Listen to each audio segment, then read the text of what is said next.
আমি ভোট দিতে গেছি, ভোট দিতে যাইয়া আমার ভোটে ঢোকার পরে বলছে যে ভোটার ভোট দিয়ে গেছে, তাহলে আমি দিলাম না, তাহলে আমার ভোটটা কে দিল? আমার ভোটটাও দিয়ে দিয়েছে, বলবেন আমার কালিও দিয়েছে, ভুল গাইয়ে পড়ছে। আর মধ্যে ভোটটা বড় ভাই গেল না, সে বলছে আপনি 2 ঘন্টা পরে দেবেন ভোট। আমার কাগজ আমি লইয়ে দিয়েছি, আমার কাগজ দিয়েছে, সিল দিতে কাগজটাও দেন। আমি 2বার ভোট দিতে গেছি, আমার ছবির উপরে আর একটা চিহ্ন আছে, কেটা বলে ভোট দিয়ে গেছে, আমি তো ভোট দেই নাই স্যার। এই যে এইটার দোতলা। আমার তো এই আইডি কার্ড, আমার এই যে হাতে যে একটা দাগ দেয়, বসনীয় দাগ, সে দাগও তো নাই, তাহলে আমার ভোটটা কে দিল? এখানে সিল দেয়া আর সাইন দেয়া সবগুলা কাগজের মধ্যে আগে থেকে সিল সাইন কেন দিয়েছেন? যাতে ভিড় না লাগে, ভিড়ের সময় যাতে আমাদের কাজ দ্রুত করতে পারি আমরা, এই কারণে। আচ্ছা, এই সবগুলা কাগজ যদি আমি ছিঁড়ে এখন ভোট দিয়ে দেই, সেক্ষেত্রে কি হবে? আপনি তো আগে আগে সবগুলোতে সিল আর স্বাক্ষর করতে পারেন কিনা? আমি আসছি ভোট দিতে, এখন বলছে যে আপনার ভোট তো হয়ে গেছে। আপনি বলছেন জাল ভোট হয়নি, আবার বলতেছেন ওনার ভোট হয়ে গেছে, তাহলে কোনটা সঠিক কোনটা? আসসালামু আলাইকুম। দেশ ও দেশের বাহিরে দূর দূরান্ত থেকে যারা এই মুহূর্তে ভিডিওটি দেখছেন, ভিডিওটি প্লে করেছেন, তাদেরকে অনুরোধ করব দয়া করে পুরো ভিডিও সম্পূর্ণ ধৈর্য সহকারে দেখবেন, কারণ ভিডিওটি খুবই গুরুত্বপূর্ণ এবং অত্যন্ত ইম্পর্টেন্ট। প্রিয় দর্শক, শুরু হয়ে গেছে কারচুপির নির্বাচন। হ্যাঁ, ঠিকই শুনেছেন আপনারা। দেশের বিভিন্ন স্থানে বিভিন্ন ভোট কেন্দ্রে এমনই অভিযোগ করছে ভোটাররা। তারা বলছে যে তাদের অনুপস্থিতিতে, তাদের যাওয়ার আগেই ভোট হয়ে গেছে। তারা গিয়ে ভোট দিতে গিয়ে দেখে, তাদেরকে বলছে প্রিজাইডিং কর্মকর্তারা যে তাদের ভোট নাকি হয়ে গেছে ইতিমধ্যে দেওয়া। এরকম অনেক অভিযোগ পাওয়া যাচ্ছে বিভিন্ন জায়গা থেকে। বিভিন্ন জায়গায় কিছু বিশৃঙ্খল অপ্রীতিকর ঘটনা ঘটেছে। কিন্তু প্রিয় দর্শক শ্রোতা মণ্ডলী, দিন যত গড়াচ্ছে ততই কিন্তু এরকম ভোট কারচুপি এবং বিশৃঙ্খলা অবস্থা বিরাজ করছে সারা দেশ জুড়ে। প্রিয় দর্শক শ্রোতা মণ্ডলী, চলুন কথা না বাড়িয়ে আমরা কয়েকজন ব্যক্তির অভিযোগ শুনি, কয়েকজন ভোটারের মুখ থেকে শুনে আসি আসলে তারা ভোট দিতে গিয়ে কি পরিস্থিতির সম্মুখীন হলো, তাদেরকে কি বলা হয়েছে। প্রিয় দর্শক শ্রোতা মণ্ডলী, পুরো ভিডিওটি সম্পূর্ণ দেখার অনুরোধ জানাবো এবং পুরো ভিডিওটি সম্পূর্ণ দেখার পরে আপনারা আপনাদের মতামতটা কমেন্টে জানাবেন। আপনারা কি মনে করেন যে আদৌ কি এই নির্বাচন সুষ্ঠু নিরপেক্ষ সম্ভব, নাকি নির্বাচন প্রশ্নবিদ্ধ? প্রিয় দর্শক শ্রোতা মণ্ডলী, চলুন কথা না বাড়িয়ে আমরা দেখে আসি ভোটারদের অভিযোগ কি, আসলে কি কারচুপি হয়েছে নাকি। আমি ভোট দিতে গেছি, ভোট দিতে যাইয়া আমার ভোটার মানে এই ভাই যে টোকেন নিয়েছি 445 নাম্বার, ভোটে ঢোকার পরে বলছে যে ভোটার ভোট দিয়ে গেছে, তাহলে আমি দিলাম না, তাহলে আমার ভোটটা কে দিল? আমার ভোটটাও দিয়ে দিয়েছে, বলবেন আমার কালিও দিয়েছে, ভুল গাইয়ে পড়ছে। আর মধ্যে ভোটটা বড় ভাই গেল না, সে বলছে আপনি 2 ঘন্টা পরে দেবেন ভোট। আমার কাগজ আমি লইয়ে দিয়েছি, আমার কাগজ দিয়েছে, সিল দিতে কাগজটাও দেন। আমি 2বার ভোট দিতে গেছি, আমার ছবির উপরে আর একটা চিহ্ন আছে, কেটা বলে ভোট দিয়ে গেছে, আমি তো ভোট দেই নাই স্যার। এই যে এইটার দোতলা। এটা দোতলায়? এটা দোতলা না তিনতলা? আমার তো এই আইডি কার্ড, আমার এই যে হাতে যে একটা দাগ দেয়, বসনীয় দাগ, সে দাগও তো নাই, তাহলে আমার ভোটটা কে দিল? এখন যদি আমার আরেকটা ভোট দিতে দেয়, তাতে তো আমার ব্যালেন্স সমান হবে না। ওইটা যদি আমার বিপক্ষে দেয়, তাহলে তো আমার তো ভোট কয়টা, আমার এটা সরকার কি করবে? আমি অনেক বলছি, আমার বলছে যে প্রিজাইডিং অফিসার তো বলছে যে এই তো আপনি সামনে বসে বলছে মিডিয়ার সাথে কথা বলেন। এই ভদ্রলোক উনি দাবি করছে যে আসলে উনার ভোটটি কেউ একজন দিয়ে দিয়েছে, এবং উনি যেটি বললো যে উনি সকালে আসছে, এখানে আসার পরে উনি ওনার ভোটার আইডি কার্ড অর্থাৎ ন্যাশনাল আইডি কার্ড নিয়ে এসেছে। উনি যখন ভোট বুথে যায় তখন উনি গিয়ে যে কর্তব্যরত যেই কর্মকর্তারা রয়েছে তারা জানায় যে ওনার ভোটটি দিয়ে দিয়েছে কেউ একজন, কিন্তু উনি দেয়নি, কারণ ওনার কোনো হাতেই কিন্তু আমরা কোনো কালি দেখতে পাচ্ছি না। তাহলে হয়তোবা কোনো একজন তার ভোটটি দিয়ে দিয়েছে, এবং সেটি কিভাবে দিল আমরা সেই বিষয়টি প্রিজাইডিং অফিসারের কাছ থেকে জানতে চাইবো। আমরা এই মুহূর্তে তাকে এই কক্ষ যেটি রয়েছে এখানে প্রিজাইডিং অফিসারকে দেখতে পাচ্ছি না, আমরা প্রিজাইডিং অফিসার কাছে গিয়ে আমরা জানবো যে আসলে এর ভোটটি কে দিয়ে দিয়েছে।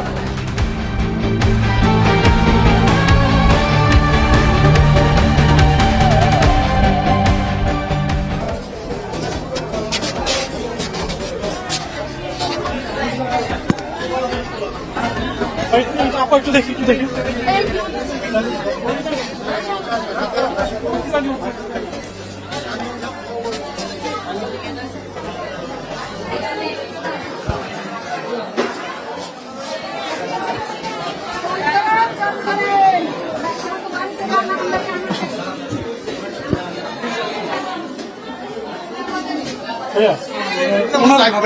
এখানে লাইভ দিচ্ছি না।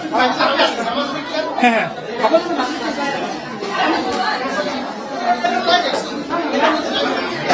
লাইভ করছি না, লাইভ নাই। এখন হচ্ছে যে আমার যতটুকু অ্যাক্সেস আমি জানি, আমার লিমিট আমি জানি। I know my limit. Please, বসেন না।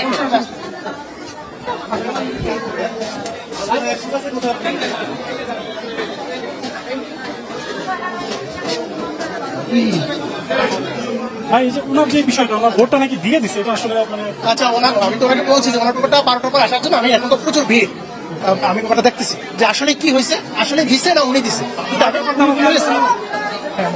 আসলে ওনার ব্যাপারটা কি উনি দিচ্ছে না অন্য কেউ দিয়ে গেছে এটা আমি বলছি যে আপনি লাঞ্চে পরে আসেন আমি ব্যাপারটা কথা দেখতেছি যদি ওনার মানে অন্য কথা একটা সুযোগ নাই তারপর যদি অন্য কেউ দিয়ে থাকে উনি চাইলে তো আপত্তিকৃত ভোট সেটা ঠিক আছে কিন্তু মানে উনি যেটা দাবি করতেছে এটা এখন কিভাবে সম্ভব আসলে দেওয়া সম্ভব আচ্ছা, এটা তো না এটা তো আমাকে খুঁজে দেখতে হবে আসলে উনি ভোট দিছে কিনা বা বা উনি ওনার আগামী সত্যতা আছে কিনা এক কথা সেক্ষেত্রে এখান থেকে কি দেখা যাবে না যে ওনার আপনার যেই আপনি তো দেখতে পাচ্ছেন যে বিশাল লাইন মানে এটা আমাকে ম্যানেজ করতে হচ্ছে আমি ওনাকে বলছি যে আপনি পরে আসেন ওটা আমি দেখতেছি আমার পক্ষে আইনের মধ্যে থেকে যতটুকু সম্ভব আমি সেটা করবো ধন্যবাদ সেটা আপনি কোন প্রক্রিয়া করবেন আইনের মধ্যে থেকে যে আইন যা কাভার করে উনি কি আজকে উনি জানতে পারবে যে ওনার অবশ্যই পারবো ওনাকে আমি বলছি তো লাঞ্চে পরে আসেন তো ভিড় কমুক আপনি ভোট দিতে পারবে কি পারবে না ওনার অভিযোগ সত্যতা আছে কিনা এটা আমি খুঁজে দেবো ধন্যবাদ আপনি বইয়ের সাথে মিলালে পাবেন সম্ভবত আমি তো বলছি এটা আমি অবশ্যই দেখবো লাঞ্চের পরে দেখলে আমার সময় তো আবার নষ্ট হয়ে যাবে। আবার অনেক সময় ব্যাপার না। থ্যাংক ইউ এইখানে ভোটটার জন্য কালকে কত বলছিলেন আমার খেয়াল 4000 কত জন 4995 4995 জন পুরুষ ভোটার কত নারী ভোটার পুরুষ ভোটার 2400 জন নারী ভোটার 2595 জন ঠিক আছে থ্যাংক ইউ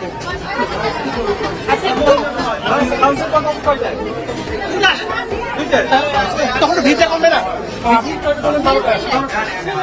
আসুক যদি উনি সুবিধা এখন তো 10টা বাজে তো ভিড় কমলে আসতে আসতে বলছি তো ভিড় কমলে আসে কিভাবে সম্ভব আমার ভোট হয়ে গেছে আমি দেখি কয়টার দিকে ঘটনা এই তো একটু আগে আইছি, একটু আগে আমি বলে ঢুকছি আমার ভোট দেওয়া হয়ে গেছে। আমার ভোট দেওয়া হয়ে গেছে। তাহলে আমার ভোট দিয়েছে কি এভাবে হলে স্যার হয় না। আমার ভোটটাও দিয়ে দিয়েছে আমার কালিও দিয়েছে ভোট লাগিয়ে পড়ছে আর মধ্যে বড় ভাই গেল না সে বলছে আপনি 2 ঘন্টা পরে দেবেন আমার কাগজ আমি লই নিয়েছি আমার কাগজ দিয়েছে সিল দিতে কাগজটাও দেন আপনার হচ্ছে কালি দিছে হ্যাঁ কিন্তু আপনার ভোট দিতে নাই নাই না আপনি কালি দিছে কেন কালি দিয়েছে ভোট দিবে কাগজ দিবে আর ভিতর বড় ভাই আই আমার যে বলছে হয় জি সে বলছে 2 ঘন্টা পরে এসে দিও 2 ঘন্টা পরে আপনি কিভাবে ভোট দিবেন আন্দাজে কি দিয়ে দিবেন তাই তো কালি দিয়ে দিছেন আপনি তো ভোট দিবেন না এইভাবে তো হয় না, তাইলে এভাবে তো ভোট হয় না। তাই দিয়ে দেবে। কালি দিয়েছে এই জায়গা এই দেখেন তো, দেখেন তো বছর পরে আসছে আমার ভোট দিতে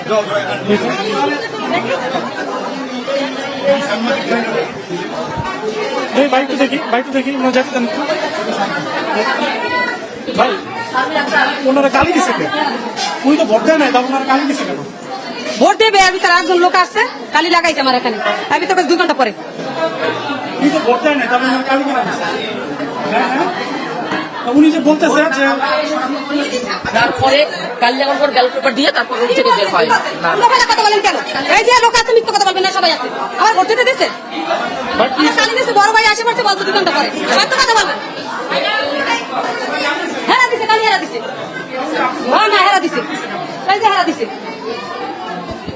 হেরা কাগজ দেওয়া আছে এর ভিতরে ওই বড় ভাই আসতে পারছে আপনার সিলিপের সাথে ইয়াটা মিলান তো দেখি ওনার সিলিপের সাথে মিলান তো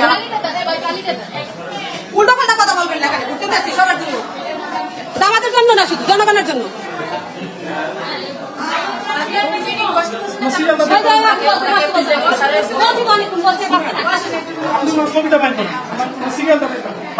দাসপাড়া মডেল সরকারি প্রাথমিক বিদ্যালয়ের এই কেন্দ্রে কিছুক্ষণ আগে আমি যে বিষয়টি জানিয়েছি যে এক ভদ্রলোক তিনি ভোট দিতে গিয়েছে কিন্তু সে কেন্দ্রে গিয়ে দেখে তার ভোটটি দেওয়া হয়ে গিয়েছে এই মুহূর্তে কিন্তু আরেকজন নারী রয়েছে ভোটার তিনি ভোট কেন্দ্রে যায় কিন্তু যাওয়ার পরে তিনি দেখে তার ভোটটি দেওয়া হয়ে গিয়েছে তারপরে প্রিসাইডিং অফিসার এসে তার হাতে কালি লাগিয়ে দেয় বিষয়টি এমন হয়েছে তিনি ভোট দেয়নি কিন্তু তাকে তার হাতে কালি লাগিয়ে দেওয়া হয়েছে পরবর্তীতে কিন্তু প্রিসাইডিং অফিসার কাছে তিনি প্রশ্ন করলে তাকে বলে যে 2 ঘন্টা পরে আসতে তাকে ভোট দিতে দিবে আসলে এই বিষয়টা কিভাবে সম্ভব এটা আমরা প্রিসাইডিং অফিসারের কাছ থেকে গিয়ে জানবো আসলে আমার সাথে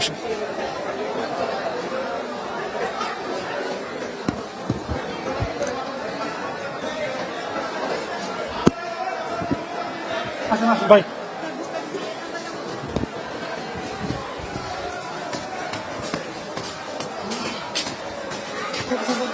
কথা বলবো আপনি বলবেন।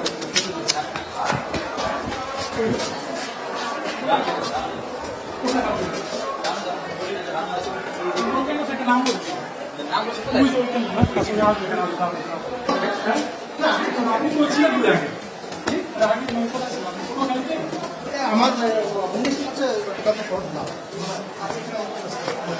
আমার কাহিনী উনি তো ভোট দেয় নাই, মানে বিষয়টা হচ্ছে উনি তো ভোট দেয় নাই কিন্তু ওনার হাতে কালি লাগাই দিচ্ছে পরক্ষণে। আপনি নাকি বলছেন যে পরে দিতে দিবেন ভোট।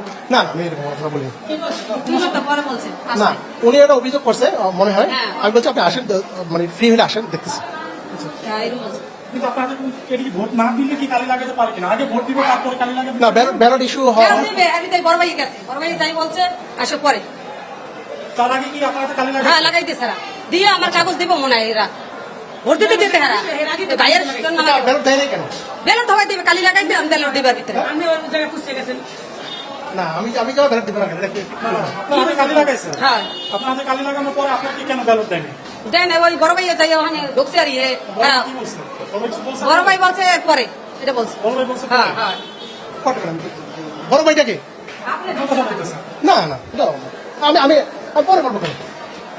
না আপনি ভোট দেন নাই? না ভোট না দিলে কি হাতে কালি লাগাতে পারে কিনা? আচ্ছা, আপনার সিরিয়াল নম্বরটা নিয়ে আপনি 12টার পরে আসেন, আমি দেখতেছি। ঠিক আছে, আসেন। আমরা অনেকদিন পরে আসছি, তালিকায় প্রশ্ন আছে। সকালবেলা যেটা এরকম হয়। আপনি যে আগে স্বাক্ষর করছেন রেজাল্ট শিটে একটু বলেন ভাই। না, আপনারা যদি এই ভোট নেওয়া বাধাগ্রস্ত হবে। আপনারা যদি এর কাজ করেন, এটা তো আইনের ভাষা। আসলে আপনি কি বলছেন এটা বলেন? এই আইনটা কি আপনি জানেন? আপনি আইন জানেন সেটা বলেন।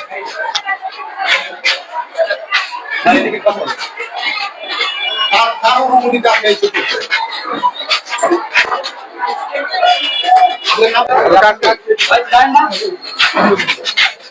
আমরা আইন বুঝি, আপনারা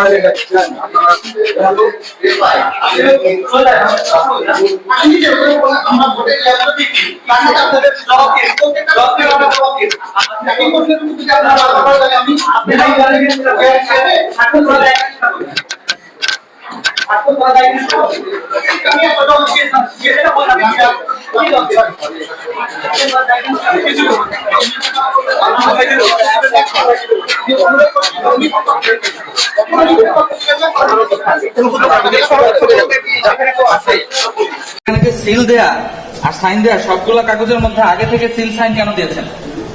যাতে ভিড় না লাগে, ভিড়ের সময় যাতে আমাদের কাজ দ্রুত করতে পারি আমরা এই কারণে। আচ্ছা, এই সবগুলা কাগজ যদি আমি ছিঁড়ে এখন ভোট দিয়ে দেই সেক্ষেত্রে কি হবে? আপনি তো আগে আগে সবগুলোতে সিল আর স্বাক্ষর করতে পারেন কিনা?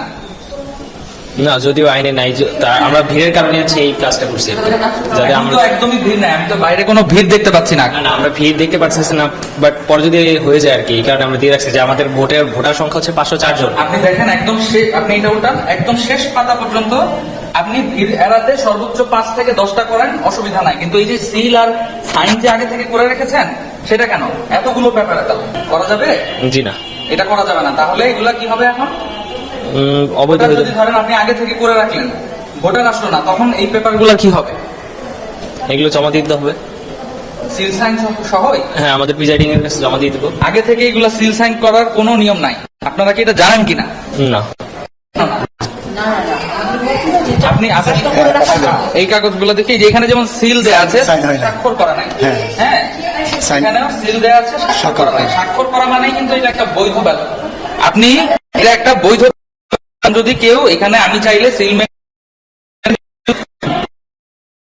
এটা বৈধ বলে গণ্য হবে, সেক্ষেত্রে কি করবে? করা যাবে না। জি না। ঠিক আছে, জি। সহকারী প্রিজাইডিং অফিসারকে আপনারা যে আগে থেকে করে রেখেছে দেখেছেন? অ্যাকচুয়ালি মানে ও ছিল তো, মানে অনেক লোকজন ছিল তখন আমাদের করে রাখার জন্য আমি আসছি ভোট দিতে, এখন বলছে যে আপনার ভোট তো হয়ে গেছে। আপনি বলছেন যার ভোট হয়নি, আবার বলতেছেন ওনার ভোট হয়ে গেছে। তাহলে কোনটা সঠিক কোনটা? তাহলে বললেন কেন ওনার ভোট হয়ে গেছে? হয়ে গেছে মানে হচ্ছে চলে সেটা তো আপনাদের ব্যর্থতা।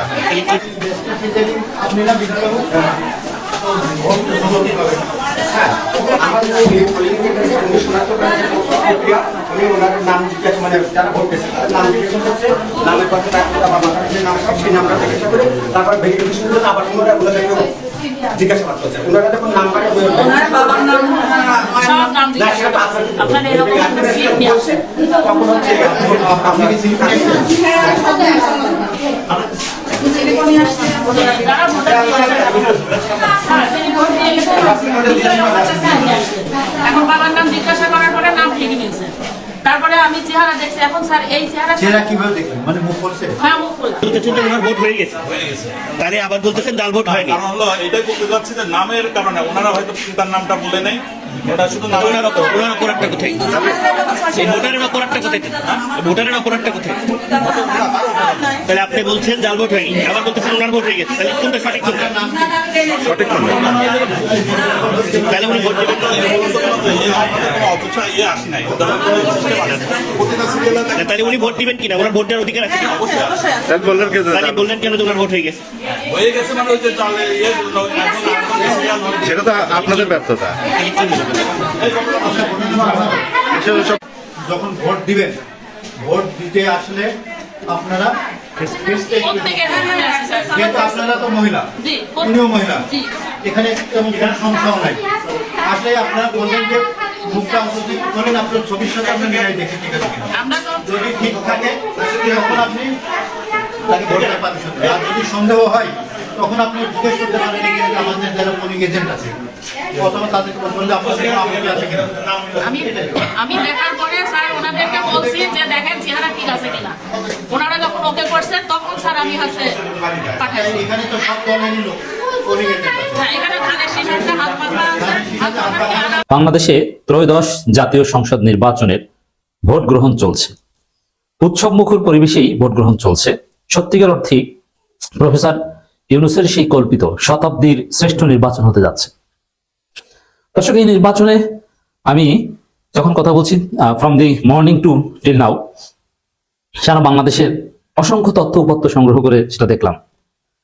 জামাত জোয়ার, বিপুল ভোটে জামাত বিজয়ী হবে এবং নজিরবিহীন বিজয়ের পথে। এখানে একটা শঙ্কা ছিল যে বিএনপি জামাতকে কাছাকাছি দিয়ে একটা ব্যালেন্স করা হবে, কিন্তু না, ইউনূসের সিদ্ধান্ত হচ্ছে যারা হারবেন তাদেরকে জেতানো হবে না। যেমন ডাকসুতে কিন্তু ছাত্রদলকে জিএস পত্র দেওয়ার চেষ্টা করা হয়েছিল সরকারের পক্ষ থেকে, কিন্তু শিবিরের দৃঢ়তার কারণে দেওয়া হয়নি। এবারে নির্বাচনে তারেক রহমান হারলেও তাকে জিতানো হবে না, যে অমুক অমুককে জিতিয়ে আনতে হবে এরকম কোনো কথা না। ওভারঅল জনগণের জোয়ার স্পষ্ট। দাঁড়িপাল্লার পক্ষে এক নীরব ভোট বিপ্লব ঘটতে যাচ্ছে আজকে 12 ফেব্রুয়ারি। আপনারা কালকের মধ্যে অথবা গভীর রাতের মধ্যে এই সুখবর আনুষ্ঠানিকভাবে পেয়ে যাবেন। 180 থেকে 190 আসন নিয়েও জামাত ইসলামী ক্ষমতা আসতে পারে। বিএনপির ভূমিধস পরাজয় হবে। দর্শক, ভোট গ্রহণের শুরুতেই পুরো পরিস্থিতি জামাতের পক্ষে। সারা বাংলাদেশে বিএনপি সন্ত্রাসীদের কিছু বিচ্ছিন্ন ঘটনা ঘটছে। ওভারঅল পরিস্থিতি ভালো এবং পরিস্থিতি জামাতের পক্ষে। বিশেষ করে জামাতের ভোটাররা যেহেতু নিরীহ এবং নীরব ভোটার, আপনি যদি তাদেরকে গুপ্ত ভোটার বলে মজা পান বলেন, সমস্যা নাই, তারা নীরবে নিভৃতে ভোট দিয়ে আসে। অনেক জায়গায় দাঁড়িপাল্লার কোনো লোকজন নাই, এমনকি এজেন্টও নাই, কিন্তু মানুষ অধিকাংশ ভোটার দাঁড়িপাল্লায় ভোট দিয়ে আসে, এবার নীরব ভোটার। দর্শক, জামাত তেমন কোনো ঝামেলায় যাচ্ছে না কোথাও। নীরব বিপ্লব ঘটানোই তাদের মূল লক্ষ্য, ঝামেলা ছাড়া নিরিবিলি ভোট দিয়ে আসবা। অনেক ক্ষেত্রে আমি এরকম অনেককে চিনি এবং এটাই ঘটবে। বিএনপির লোকজন তাদের লোক মনে করে নিয়ে গেছে, কিন্তু তারা ভোটটা দিয়ে এসেছে দাঁড়িপাল্লায়। এভাবেই জামাত ভূমিধস বিজয়ের দিকে এগিয়ে যাচ্ছে। On the other hand, BNP আসল ধরাটা খাচ্ছে এবং বিএনপি নির্বাচনে পরাজিত হওয়ার পর যখন তারা পর্যালোচনা করবে তখন এইটাই তাদের সামনে আসবে যে কি ভুলটা করলো, কি তারেক জিয়ার ভুলেই পরাজিত হয়েছে। যেমন তারেক উপরে বলেছে যে গণভোটে হ্যাঁ দিতে হবে, নিজে ফখরুলও বলেছে, নজরুল ইসলাম গানও বলেছে, কিন্তু বিএনপির লোকজন ঢালাও ভাবে গণভোটে না দিয়ে আসে। আমার কাছে অনেকগুলো, যেমন রাকসুর জিএস সালাউদ্দিন আম্মার, তিনিও ফেসবুকে পোস্ট করেছেন, ধানের শীষে ভোট দিয়েছে এরকম অনেকে যারা ছবি তুলেছে ব্যালটে, তারা গণভোটে না দিয়েছে। এর মানে বিএনপি না ভোটের পক্ষে থাকায় তাদের পরাজয় অনিবার্য, অবধারিত। তো এই জায়গায় বিএনপি ভুলটা করলো। না ভোটের বিএনপির পরাজয়ের নানান কারণ, মূল কারণ চাঁদাবাজি, আর জাতি তাদের দেখেছে অযোগ্যতা, ইন্টারপাস, অনেক কিছুই, কিন্তু না ভোটের পক্ষে থাকাটা, হা ভোটের বিরুদ্ধে থাকাটা তাদের জন্য কাল হয়ে দাঁড়াচ্ছে। দর্শক, বিএনপি সন্ত্রাসীরা বিভিন্ন জায়গায় ডিস্টার্ব করার চেষ্টা করছে, যেহেতু তারা বুঝে গেছে তাদের পরাজয় হবে, এবং যত নেতিবাচক কথা সব কিন্তু বিএনপির মুখে। কিন্তু বাস্তব কথা হচ্ছে যে সিভিল অ্যাডমিন তারা বিএনপির পক্ষে দালালি করার চেষ্টা করেছে, অনেকাংশে অনেক ক্ষেত্রে করেছে। কিন্তু সেনাবাহিনী ঐতিহাসিক ভূমিকা পালন করে জাতিকে একটি সুষ্ঠু নির্বাচন উপহার দিচ্ছে, কোনো উল্টাপাল্টা করার সুযোগ নাই। এটাই হচ্ছে সত্য কথা। অর্থাৎ ফলাফল যেটা হবে আমরা বিশ্বাস করি সুষ্ঠু হবে। অনাকাঙ্ক্ষিত কিছু ঘটনা ঘটলে সেটা তথ্য প্রমাণের আলোকে আমরা আপনাদের সামনে তুলে ধরবো। দর্শক, ভোট গণনার দিনটা শুরু হয়েছে জামাতের বিজয়ের মাধ্যমে। একটু আগের রাতের কথা বলি। প্রথমে বিএনপি যে একটা নাটক সাজিয়েছিল তারেক রহমানের ঘনিষ্ঠজনরা ঠাকুরগাঁও জেলা আমিরকে নিয়ে, মানুষ ঘুমাতে গিয়েছে, অনেকে ঘুমাননি, যারা ঘুমাতে গিয়েছেন এই খবর পেয়ে যে ঠাকুরগাঁও জেলা আমিরকে ছেড়ে দিয়েছে, পরিবারের কাছে হস্তান্তর করেছে, টাকাও ফেরত দিয়েছে, কারণ এটা বৈধ টাকা। এটা ছিল জামাতের বিরাট বিজয়, এবং বিএনপি গুজববাজ হিসাবে ভোটের আগের রাতে ঘুমানোর আগে মানুষ জেনে গেছে। অতএব শেষ ফিনিশিংটা কিন্তু ইম্পর্টেন্ট। শেষ ফিনিশিংটা বিএনপির বিরুদ্ধে গেল, বিএনপি গুজববাজ হিসেবে প্রমাণিত হলো, জামাত সত্যের পক্ষে এটা প্রমাণিত হলো। এবং ছাত্র দলের নেতা নেত্রীরা বিএনপির লোকজন গুজব ছড়িয়েছে যে হাতিয়ায়, নোয়াখালী হাতিয়ায় নাকি বিএনপির কোন কর্মী নিহত হয়েছে, অথচ এটা ছিল গুজব। পরে তারা অনেকে পোস্ট ডিলিট করে দিয়েছে, এডিট করেছে। তো এখন শেষ এই গুজব কাদের বসে? লাইলাতুল গুজব ছিল ফর বিএনপি। আওয়ামী লীগ পালানোর পর, ইউনূস সরকার গঠন করার পর মাঝে মাঝে শুনে যে লাইলাতুল গুজব, এই যে অমুক এলাকায় ডাকাত পড়েছে, অমুক তমুক, ওই রকম বিএনপি একটা গুজবের রাত পার করেছে ভোটের আগের রাত। তবে এটা সুস্পষ্টভাবে বিএনপির পরাজয়ের ইঙ্গিত বহন করে, এবং বিভিন্ন ভোট কেন্দ্রে বিএনপির লোকজন বলা বলে শুরু করছে না দাঁড়িপাল্লায় জিতে যাবে। কুমিল্লা 11 আসনে সংখ্যালঘু সম্প্রদায়ের উপর বিএনপি সন্ত্রাসীরা হামলা করেছে, এটা পরাজিতরা করে সাধারণত। 190 আসন পেতে পারে এরকম একটা আবহ তৈরি হয়েছে। একদম সর্বশেষ যে জরিপ, যেটা জনকণ্ঠ পাবলিশ করেছে, যে গোয়েন্দা জরিপে গোয়েন্দাদের যে তথ্য জনগণের মতামতের আলোকে, মানে জনগণের কোন দিকে মোড়, এটা তারা যতটা খোঁজ পেয়েছে জামাত 190-র মতো আসন পেতে পারে। দর্শক, এখানে আরেকটা খবর ছড়িয়ে পড়েছে, অনাকাঙ্ক্ষিত খবর, এটাও বিএনপির পরাজয়ের একটা আলামত বহন করে। আব্দুল হান্নান মাসুদের ছোট ভাইকে একদম রক্তাক্ত করা হয়েছে, কেউ বলছেন যে নিহত হয়েছেন। আব্দুল হান্নান মাসুদ নিজেই সম্ভবত এইচএম ইয়াসিন আরাফাত শান্ত তার ছবি পোস্ট করেছেন, অত্যন্ত নৃশংস। আশুলিয়ায় ভোট কেন্দ্র দখল চেষ্টা, সেনাবাহিনীর হাতে বিএনপির 13 নেতাকর্মী আটক। বগুড়া সহ বিভিন্ন জায়গায় কেন্দ্র দখল, রাতে ভোট দেয়, এরকম চেষ্টা বিএনপি করেছিল, কিন্তু সেনাবাহিনীর দৃঢ়তায় বিএনপি সেই ষড়যন্ত্র ব্যর্থ হয়েছে। দর্শক, আরো অনেকগুলো আমাদেরকে পাঠিয়েছেন যে যেখানেই ধানের শীষ সেখানেই গণভোটে নায়ের পক্ষে। এটা জাতি মনে রাখবে। পরাজয়ের পরও বিএনপিকে জাতির কাছে জবাবদিহি করতে হবে, রাজনৈতিক জবাবদিহি। আমি বলছি না যেখানে অ্যারেস্ট করা হবে বা রাজনৈতিক ভাবে ধরা হবে, রাজনৈতিক জবাবদিহি। পলিটিক্যালি তারা এটা নিয়ে বেকায়দায় পড়বে, তারা কেন না ভোট দিয়েছে। আর দুই একটা বিচ্ছিন্ন ঘটনার খবর পাচ্ছি আমরা, যে ভোট দিতে গিয়েছেন কেউ দিতে পারেন নাই, কারণ ভোটার যে নাম্বার অনলাইন থেকে কালেক্ট করেছে সেটার সাথে কেন্দ্রের ওইখানে যে নাম্বার আছে তার মিলে না, এরকম কিছু ব্যতিক্রমী ঘটনা আমাদের কাছে তথ্য এসেছে, কিন্তু ইটস ভেরি রেয়ার। এটা লাখে একটা দুইটা। এটা বাংলাদেশ যেহেতু ডিজিটাল সিস্টেম না, ডিজিটাল সিস্টেমও ভুল হয়, এরকম কিছু বিচ্ছিন্ন ঘটনা ঘটবে, কিন্তু ওভারঅল ফলাফলকে প্রভাবিত হওয়ার মতো কোনো নেতিবাচক খবর এখন পর্যন্ত আমরা পাইনি। তবে এই যে ভোট দিতে পারেন নাই, ভোট দেওয়া হয়ে গিয়েছে, এই যে লাখে একটা বা 2 লাখে একটা, 10 লাখে একটা যে বিচ্ছিন্ন ঘটনা, এটা আবার বিএনপির লোকজন মার্কেটিং করছে। কেন মার্কেটিং করছে? ওরা তো পরাজিত হবে, পরাজয়ের পর এই কথাগুলো বলবে যে আমাদের পক্ষে আগেই ভোট দেওয়া ছিল। কিন্তু এখন পর্যন্ত আমরা যতগুলো অনিয়মের খবর পেয়েছি এগুলো সব বিএনপির পক্ষে অনিয়ম। যেমন নির্বাচনের বুথে বিএনপির প্রার্থীর কার্ড ঝুলিয়ে এজেন্ট বসে আছে, অথচ এটা অন্যায়। এইটা ঢাকা 18 আসনে এনসিপি জামাত সমর্থিত প্রার্থী আরিফুল ইসলাম আদিব সরাসরি প্রতিবাদ করেছেন। তো দর্শক, এবং বিভিন্ন জায়গায় জামাত ইসলামী সমর্থকদের উপর হামলার ঘটনা ঘটেছে। সেনাপ্রধান ওয়াকারুজ্জামানের খুশি, এবং এক পক্ষে বিএনপির 2 জন এজেন্ট ধরা পড়েছে যমুনা টিভির রিপোর্টে। এরকম বিচ্ছিন্ন ঘটনা, কিছু অনিয়ম এর খবর আছে, পুরোটাই বিএনপির পক্ষে। ওভারঅল এটা বিএনপির পক্ষেও যতটুকু অনিয়ম ঘটছে, এটা এখন পর্যন্ত আমি যখন কথা বলছি তখন পর্যন্ত ফলাফলকে প্রভাবিত করার মতো নয়। অতএব আমি দেখতে পাচ্ছি জামাত ইসলামের ভূমিদয় বিজয়। প্রিয় দর্শক, আপনারা দেখতে পারলেন ব্যক্তিগত অভিব্যক্তি, অভিপ্রায় অবশ্যই কমেন্টে জানাবেন আপনারা কি বলতে চান, আপনাদের মতামত, ওপিনিয়নটা কি থাকবে। কারচুপির এই নির্বাচন থেকে অবশ্যই আমাদের বেরিয়ে আসা উচিত। যে সমস্ত কেন্দ্রে এবং যে সমস্ত স্থানে এরকম ভোট কারচুপি কিংবা বিশৃঙ্খল পরিস্থিতি দেখা যাবে, সেটা তদন্ত করার জন্য আহ্বান জানাই নির্বাচন কমিশন এবং দায়িত্বরত কর্তব্যরত প্রশাসনের দৃষ্টি আকর্ষণ করব। কারণ এই বিশৃঙ্খল পরিস্থিতিতে এই প্রশ্নবিদ্ধ নির্বাচন নিয়ে আসলে আমরা এগোতে চাই না। প্রিয় দর্শক শ্রোতা মণ্ডলী, আপনারা জানাবেন আপনাদের ব্যক্তিগত মতামত, ওপিনিয়ন, আপনারা কি বলতে চান, কতটুকু নিরপেক্ষ হচ্ছে নির্বাচন, কতটুকু সুষ্ঠু হবে বলে আপনারা মনে করছেন, আপনাদের ধারণা কি, নাকি প্রশ্নবিদ্ধ করতে চাচ্ছেন। অনেকে প্রশ্নবিদ্ধ করছে নির্বাচনকে নিরপেক্ষ ভূমিকায় থাকা নিয়ে, অনেকে বলছে এভাবে চলতে থাকলে নিরপেক্ষ ভূমিকায় প্রশ্নবিদ্ধ হবে, সুষ্ঠু নিরপেক্ষ নির্বাচন কোনোভাবে বাস্তবায়ন সম্ভব হবে না শেষ পর্যন্ত যদি এরকম কারচুপি হতে থাকে। ভোটাররা গিয়ে দেখছে যে তাদের ভোট তারা বাদে, তারা না দিলেও তাদের যাওয়ার আগেই ভোট দেওয়া হয়ে গেছে। প্রিয় দর্শক শ্রোতা মণ্ডলী, জানাবেন আপনাদের মতামত, ওপিনিয়নটা কি, আপনারা কি বলতে চান। আজকের মতো পর্যন্তই বিদায় নিতে হচ্ছে, দেখা হবে আর অন্য কোনো একটা ভিডিওতে। আল্লাহ হাফেজ।